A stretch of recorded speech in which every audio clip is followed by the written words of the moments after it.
রাজশাহীর এক শান্ত পাড়ায় থাকত দশম শ্রেণীর ছাত্র রাজু।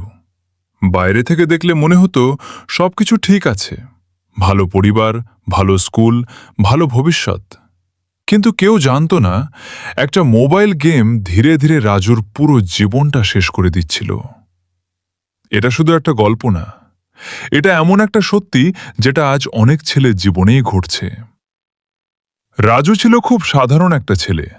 সে রাজশাহীতে বাবা মার সঙ্গে থাকত। তার বাবা ছিলেন একজন ব্যাংক কর্মকর্তা। সকালবেলা অফিসে যেতেন, রাতে ক্লান্ত শরীরে বাসায় ফিরতেন। তার মা ছিলেন একজন গৃহিণী। সারাদিন সংসার সামলাতেন, ছেলের পড়াশোনা দেখতেন, সময় মতো খাবার দিতেন। রাজুর পরিবার চেয়েছিল ছেলেটা মানুষ হোক, ভালো রেজাল্ট করুক, একদিন বড় কিছু করুক। আর সত্যি বলতে একসময় রাজু ঠিক এমনই ছিল। সে নিয়মিত স্কুলে যেত, বন্ধুদের সাথে খেলত, রাতে টেবিলে বসে পড়ত। সবকিছু ঠিকই চলছিল, যতদিন না তার হাতে একটা স্মার্টফোন আসে। প্রথমে সবকিছু খুব স্বাভাবিক ছিল। রাজু শুধু বলতো, একটু খেলি, মাথা ফ্রেশ হবে।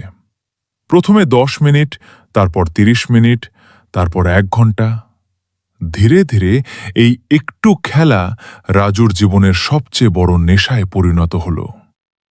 স্কুল থেকে ফিরে সে আর ব্যাগ খুলত না, সোজা মোবাইল হাতে নিত। মা ডাকত, রাজু আগে খেয়ে নে। রাজু বলতো, একটু পর মা, ম্যাচে আছি। বাবা বলতেন, পড়তে বসছ না কেন?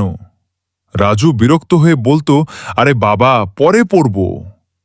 কিন্তু সেই পরে আর কখনোই আসতো না। দিন যেতে লাগল, আর রাজু বদলাতে লাগল। সে রাতে লুকিয়ে লুকিয়ে 2টা, 3টা, এমনকি 4টা পর্যন্ত গেম খেলত। সকালে ঘুম থেকে উঠতে পারত না, স্কুলে দেরি হতো, ক্লাসে বসে চোখ বন্ধ হয়ে আসত। শিক্ষক পড়া জিজ্ঞেস করলে রাজু চুপ করে থাকত। পার্ট 2 দেখতে এই ভিডিওতে মাত্র 50টা লাইক করো।